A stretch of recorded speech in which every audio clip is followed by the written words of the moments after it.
Alright, boys. Another day, another cut content from AniNews. Thank you so much, AniNews, once again for the cut content. Today, this title is The Truth Behind SATELLA'S Arrival and Echidna's Experiment. The original episode, I low-key, I'm gonna admit it, I struggled to understand completely, right? I struggled to understand completely the implications of the whole Echidna experiment and the whole Ryuzu talk. A lot of dialogue and a lot of explanations happened, and it was kind of hard for me to follow along, kind of. So honestly, I feel like this cut content is very needed right now. I think any news here is going to help me understand way more what the fuck happened, and also cut content that maybe gives more context to what really happened in the original episode. So let's dive on in. I'm really excited to see what any news has for us today. Thank you so much once again, any news. Let's go. This video is sponsored by Summoner's Wool. Sponsor? The world's top. Alright. Get your bag, buddy. Get your bag, bro. I respect it, bro. Bill's gonna get paid. In an augmented reality filter. Let's get into the video. Let's go.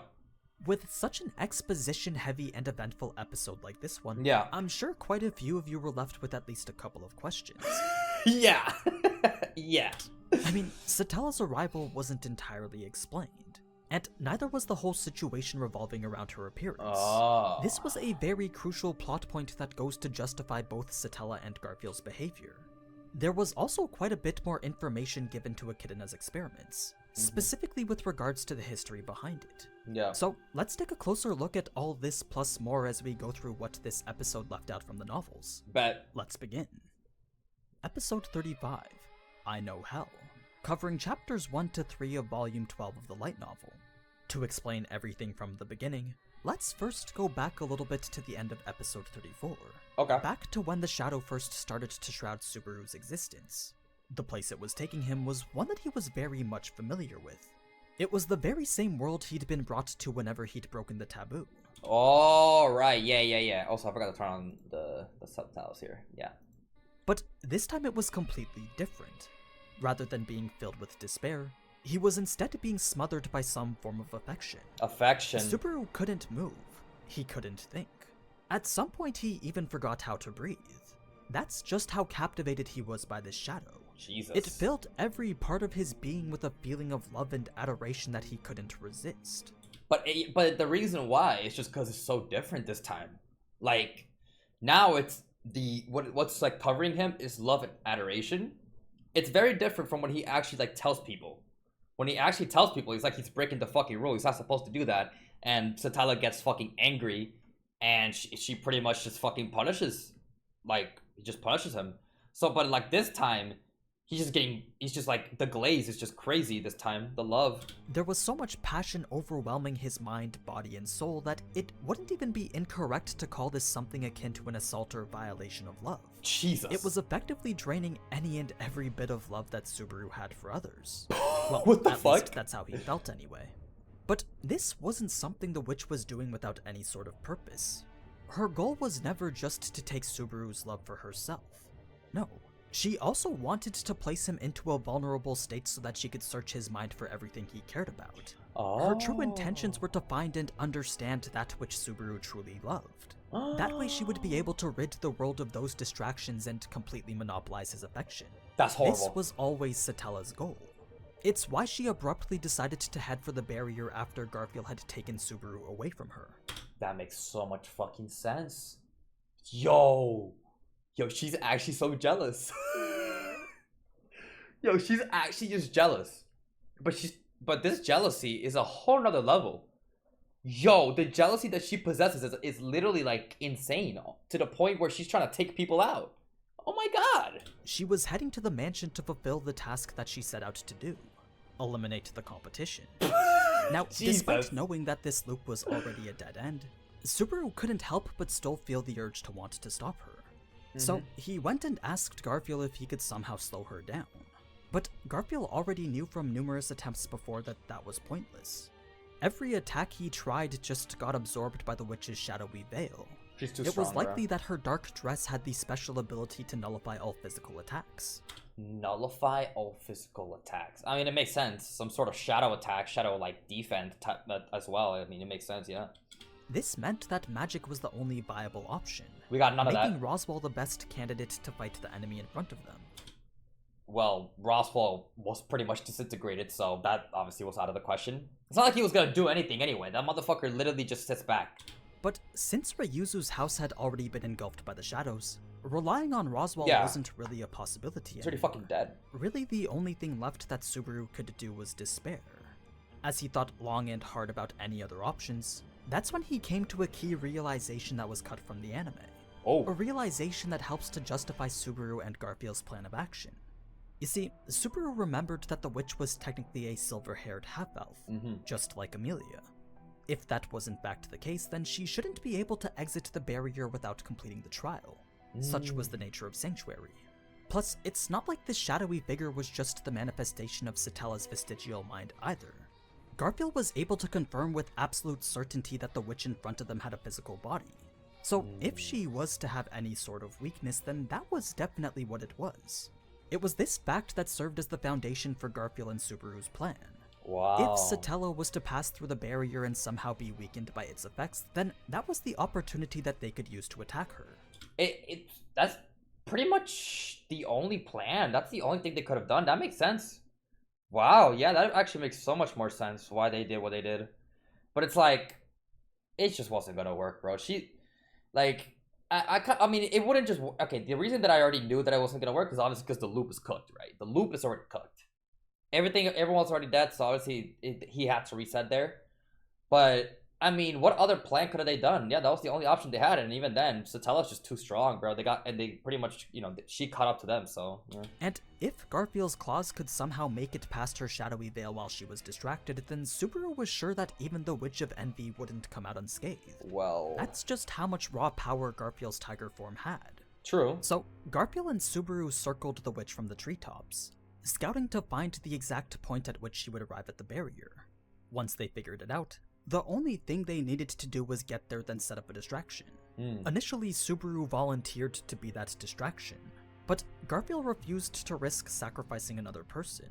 It was pretty weird to see Garfield be so impacted by the sadness of loss when just in the previous loop he was able to slaughter all the villagers. Yeah. I mean, with the way that Garfield was acting right now, Subaru couldn't understand what it was that led him to take such drastic action in that situation. Well, that's a very good point. I mean, every little action that's different is just gonna make people act differently in every loop, it seems like.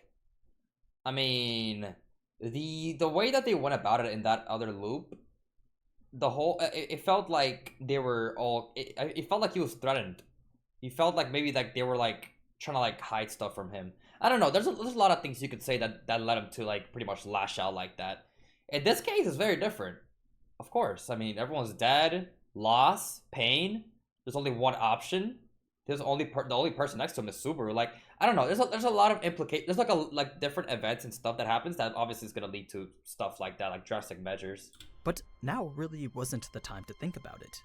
No, that's because Subaru had found himself standing right in front of the point where SATELLA would reach the barrier. This was the place that him and Garfield chose to fight their decisive battle. All that was left now was to simply wait for SATELLA to arrive. Oh, that was my misconception, my bad. They did make it. They did make it. It's just, they tried fighting and to see what would happen. Didn't go well. Okay, yeah. As they waited, that's when the clones of Ryuzu finally made their appearance. Yeah, my bad. Okay. Garfield's idea of a counterattack was something more along the lines of an onslaught of numbers. They would wait for SATELLA to cross the barrier, then charge with everything they've got.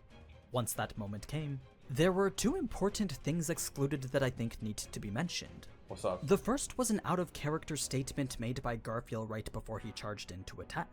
He basically took a brief moment to apologize in advance for something. What? As for what exactly it was that he was apologizing for, well, Subaru wasn't quite sure.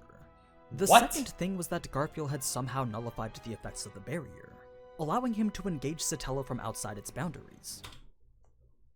What? He somehow nullified the Go back real quick? He just somehow nullified the effects of the barrier. Somehow? What do you mean somehow? That's so vague. Allowing him to engage SATELLA from outside its boundaries. We don't know exactly how he did it, but his soul remained in his body as he attempted to fight SATELLA with every ounce of his being. That's wild. Is that really the description? Somehow he did it? That's funny. If that's actually the fucking description explanation, somehow he just did it. That's pretty funny. That said, the only attacks that seemed to do damage was the explosions from the clones. Surprisingly, they actually worked to disperse the shadows that covered the world. One by one, they exploded and opened up a path for Garfield to strike. But that single strike he was able to make wasn't enough to do anything. Yeah, obviously. Although Garfield's claw looked as if it had made it past SATELLA'S Shroud of Darkness, it didn't seem to matter since in the next moment he was gone, leaving only Subaru with the terrifying entity in front of him. After she engulfed his entire being, what Subaru became was an amalgamation of his body, mind, and soul. He could no longer make the distinction between one or the other. An amalgamation? Is that what he said? I know what the word means, it's just like such a weird word to me. Body, soul, and mind. So he could not make the distinction between one or the other. So it's just like he was just something kind of like a mix of everything, or like he just couldn't tell what the fuck he was. That's wild. Everything was just becoming one jumbled entity. One jumbled entity, slowly dissolving into everything that had been swallowed by the shadow before him. It was here in this brief instance of becoming what was pretty much a collective consciousness that Subaru became exposed to the emotions of many others. He was able to experience feelings and witness memories of the previous victims, all of which became deeply ingrained into his mind, body, and soul. Now, had Echidna not left Subaru with some insurance, then this would have become his permanent end. My god. Luckily, that insurance created a light that restored Subaru's consciousness. A bright light in the pitch black that brought Subaru back to his senses long enough for him to realize what it is he needed to do. There we go. That's the explanation I was fucking hoping for. Like, what exactly happened?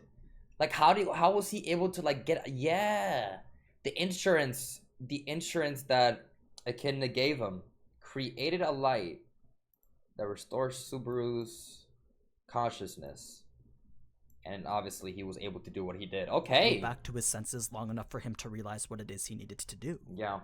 Upon waking up, Subaru's memory of the witch's face brought forth a significant fear towards the girl lying in front of him. He was only able to build the confidence to wake her up after assuming SATELLA'S appearance to be nothing more than a trick. A form that she chose to appear as in order to appeal to Subaru. This train of thought eventually brought him to a realization about the events prior to his awakening that wasn't fully explained. It was more something that you'd have to piece together on your own. What this realization was that SATELLA had manifested in Sanctuary, then proceeded to take possession of Emilia's body. This was the conclusion that Subaru had come to. So that's, okay, it's the conclusion that he came to. So what, it's not really confirmed? Because again, in the original episode, I was like asking, like, was it actually like SATELLA taking over Emilia's body? But take possession of Emilia's body. But what AniNews says this, right? This was the conclusion that Subaru had come to. But that doesn't really confirm it, because if it's a conclusion that Subaru had come to, that's not really confirmation. It's not really an objective truth, it's just the conclusion that Subaru had.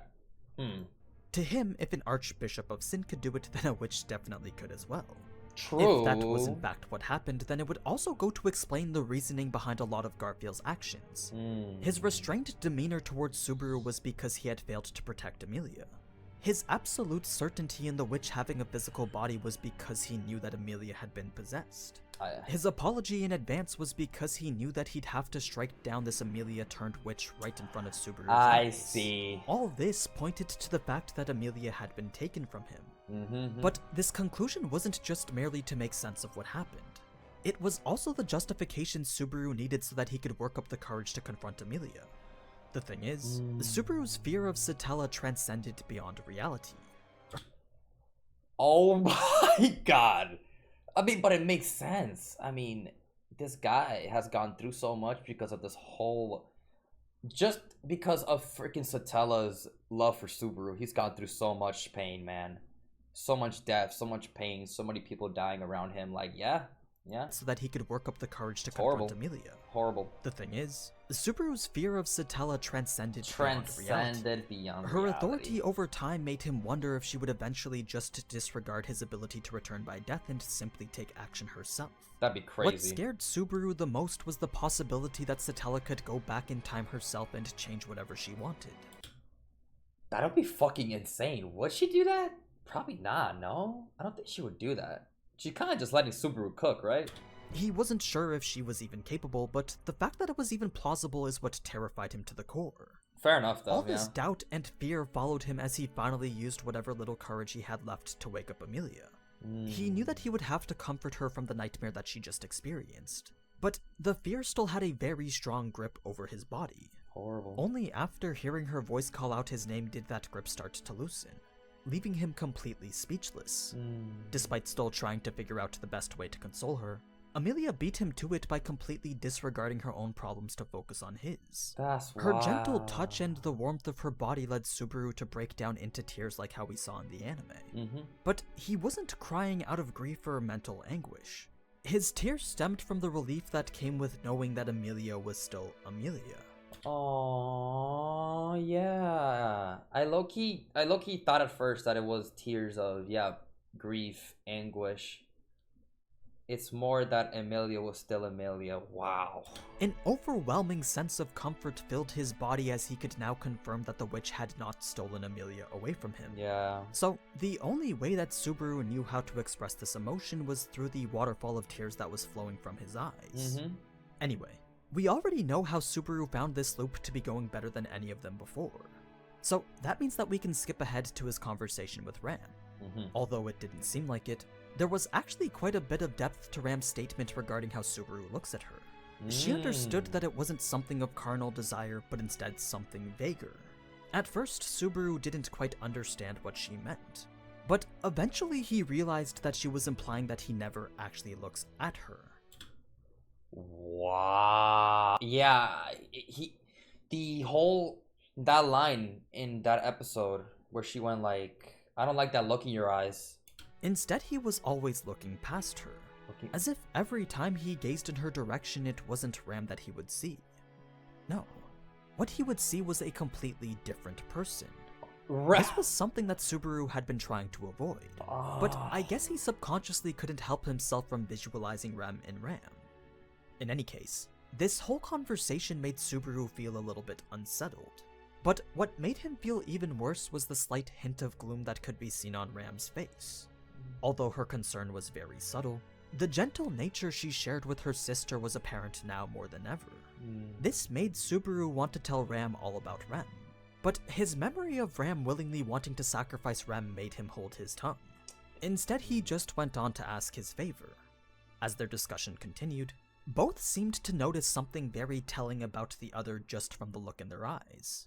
Rams displayed a certain benevolence that seemed to contradict the way that she spoke about Garfield. Subaru didn't want to assume anything, but there was no denying the gentle look in her eyes that came whenever she spoke of him. Yeah, that makes sense. Subaru, on the other hand, had eyes that showed something a bit more grim. Ram could tell that whatever it was Subaru saw in the tomb, it wasn't good. Compared to the gaze that he always had while looking past her, this was something far more unpleasant. It led to a standoff of interlocked stares that eventually resulted in Ram agreeing to help. Bringing us now to Subaru's encounter with Ryuzu Bilma. Here we go. Her reveal of the clones finally made sense of how it was that Subaru's previous escape plan had been foiled. The Ryuzus spread throughout Sanctuary had definitely reported his movements to Garfield. Other than that, the Q&A from the anime gave us a streamlined version of the backstory with regards to Ryuzu Meyer and Q&A. her clones. Something that the novel goes into a little bit more. One thing to note before getting into the nature of their being was that there was actually a very particular disdain that Subaru gained from knowing that one of his acquaintances was a fake. Don't get me wrong, he knew he had no right to judge the circumstances of someone who lived in a fundamentally different world. But the concept of clones and imitations wasn't something that he could very easily accept. So, Ryuzu then went on to give more context behind how exactly their existences came to be. An easy way of putting it is to consider the odd they spoke of as their soul. I keep saying odd, not odd. I say OD. Yo, I've been saying OD the whole time, bro. It doesn't really seem like a word that I'd say odd. I kind of just thought it was like two letters, like OD. But then again, it's like not two capital letters, like OD. Okay, yeah, odd. It's actually odd. Okay. What the fuck? Behind how exactly their existences came to be. Okay. An easy way of putting it is to consider the odd they spoke of as their soul. You see, odd refers to the power or life energy that exists within every living being from birth. basically making it the opposite of mana and the equivalent of a soul. Okay. I think they kind of mentioned it in Memory Snow, if I remember correctly. Okay. Or, as Ryuzu likes to put it, the proof of a soul. The proof to have of odd the means soul. to have life itself. So, because Ryuzu and the clones have this artificially manufactured odd, it's pretty much the same as saying that they have an artificial soul. Artificial soul. Bro, the way that AniNews explained it right now. Yeah. That honestly is way easier to understand. They pretty much have an artificial soul. Okay. One that was then wrapped in mana and given physical form, much like how Puck creates his own. Now, the actual purpose of these clones was initially explained to be a resurrection experiment intended to bring the original Ryuzu Meyer back to life. Or, to put it more accurately, resurrect her soul. This made Subaru believe that Echidna's experiments birthed out of her desire to revive the life of someone that was close to her. But that was far too naive a perception. I mean, yes, Ryuzu Meyer was an irreplaceable person to Echidna, just not in the way that Subaru would like to imagine. The original Ryuzu Meyer was nothing more than a village girl who couldn't even be called Echidna's acquaintance. It would be a lot more accurate to say that Ryuzu's importance was something that manifested out of Echidna's greed. Her greed for knowledge that made her pursue the possibility of immortality. Something that Subaru possessed yet Echidna was never able to acquire. It is, however, very significant to note the fact that she tried. I mean, it's quite normal for someone to fear death and want to do everything they can to avoid it.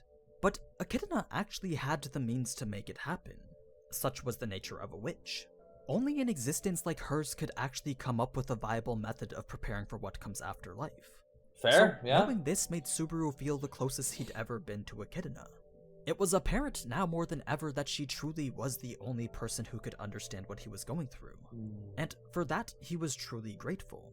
Best girl, As for man. why the experiment didn't work, well, that simply boiled down to lack of space. Ryuzu's empty vessel didn't have enough capacity to house Echidna's entire soul. The reason this results in failure is because if trying to fill the vessel eventually leads it to overflow, then the portions that spill out result in the creation of an inherently different person. Someone who couldn't be called Echidna. And to her, that was a complete failure. Exactly. Dude, yeah, that makes so much more sense, brother. Okay, yeah. So, given that a failed Ryuzu did in fact exist, Subaru wanted to know what happened to it. Yo, what happened to that? He believed that even though Echidna's entire soul may not have been passed over, surely it must have inherited at least something.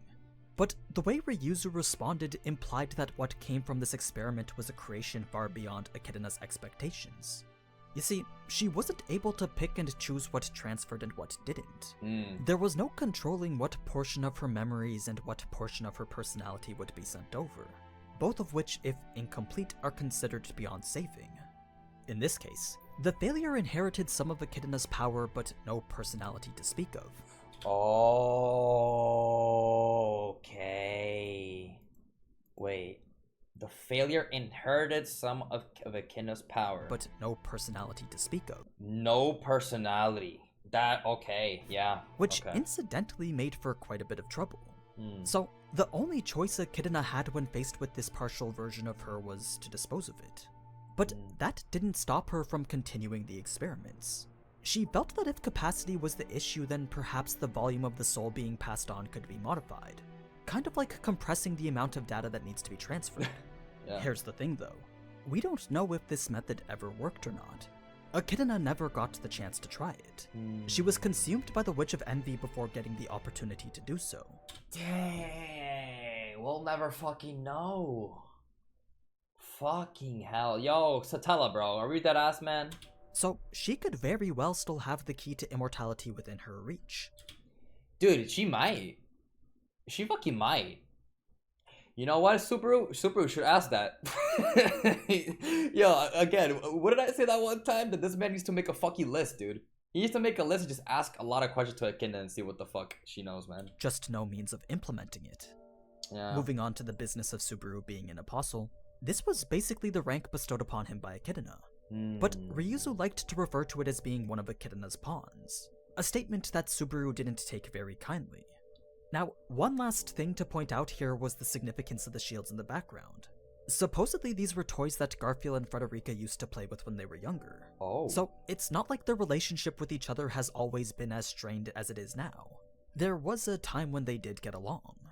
In any case, not much needs to be said with regards to the scenes with Emilia or Otto. Okay. Instead, we can now skip ahead to Subaru's encounter with Garfield. There was a very unsettling feeling that came with the timing of Garfield's decision to confront Subaru, bringing him to the very crucial question of why now? Subaru had 3 potential answers for Garfield's sudden change in behavior. The first was the miasma emitting from his body, but that wouldn't explain why he didn't act the day before. The second was that he was spotted trying to leave Sanctuary, but that would imply that Subaru was being tailed the entire time, something Garfield couldn't admit to. So, the third and final assumption then brings the first 2 together, and it relates back to the very first clone that Subaru met. But before Subaru could finish his sentence, that's when Garfield started to get really angry. Now, in the novels, they don't explicitly state what exactly it was that Subaru was going to say here. All we know is that he was about to call Garfield something. Fuck. God damn it, I hate that. I would love to know what the fuck he said. Garfield, you are? Something that made Garfield back off while inducing both a sense of disgust and a slight sense of fear. Whatever it was most definitely related to whatever secret Garfield was keeping. A secret that Subaru was determined to resolve. I hope we do soon. That secret, what is Garfield's secret? Like, what the fuck is he hiding? Like, again, I feel like Garfield is still a mystery of his own. There's a lot that we don't know about Garfield. We haven't even seen his backstory at all. Like, there's a lot of things that we don't know about Garfield. Hopefully we get more on him. It was this seemingly bottomless determination that now gave Subaru the upper hand. Although the words he spoke were very confusing to Garfield, they somehow hammered in the fact that killing him now wouldn't change a thing. Exactly. It was a gamble that Subaru was willing to take in order to understand the piece of the puzzle that was Garfield. Even if Garfield decided to kill him now, Subaru saw no problem with replicating this entire loop as it was. That's what I said! That's what I said in the reaction. I was like, yeah, he could just test out what the fuck this guy's gonna do. Like, he literally could test out if he's gonna die or not. Like, if Garfield's gonna kill him or not. Because he's just gonna restart the loop, he'll do it again. Crazy. He was actually very confident in his ability to do so. So, all in all, it was this confidence and determination that ultimately got Garfield to back off, leading us now to the final moments at the mansion. Considering that technically only a single day had passed since Subaru left for Sanctuary, Frederica was a little bit tense with regards to the situation.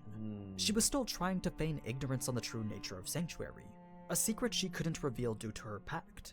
But that was yet another thing that Subaru vowed to expose along with Garfield's secrets. After Subaru had explained the plan of hiding in the village, Frederica couldn't quite refute his request since only a week ago Subaru was also correct about the attack from the witch cult.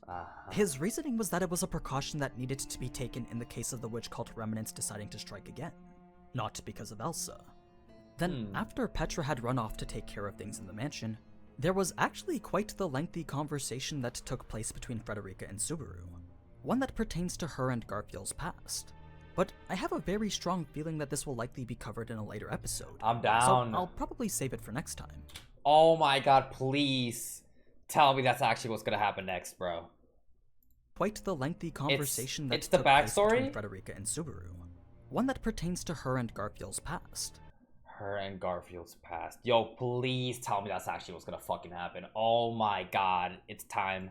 But I have a very strong feeling that this will likely be covered in a later episode, so I'll probably save it for next time. Bad, bro. But yeah, that's pretty much everything you need to know about Season 2, Episode 10. Okay. Just like with the others, I hope this video helped to show a few extra things about the ReZero story. It did. I feel like this time I had to lock in more. I feel like I was so much more locked in than normal. Like what I mean by that is like I feel like I wasn't really talking much, right? I don't know if y'all noticed, like I wasn't talking much. I was just more like trying to like digest the information and really just like lock in. So my bad if that was a little but I really needed to understand because that was a very exposition heavy episode. That episode had so much like a lot of stuff going on, a lot of dialogue heavy. It was very dialogue heavy, exposition heavy. So I'm trying to make sure I understand what's going on, right? That I'm not lost in anything, because that's the one thing I don't want in ReZero, is to be lost and to not understand things. So, all right. Well, that is it for today's cut content once again. Thank you so much, AniNews, bro. You the go, man. On helping me out understand this shit more, man. This shit that ReZero has so much lore, bro, that this content series is really helping me understand it way more. And of course, you guys helping me out in the comments, man. If y'all have anything else to mention, anything of note, let me know, man. Because I make sure to read comments that, you know, if you guys are helping me out and stuff, there's some important information or some stuff that I didn't understand or didn't really get. You guys help me out, so thank you for that. That's gonna be it for today's content video. If y'all enjoyed, subscribe, leave a like down below. The full uncut version to all ReZero content will be on Patreon. As always, have a good day, and I'll see you guys next time. See you guys.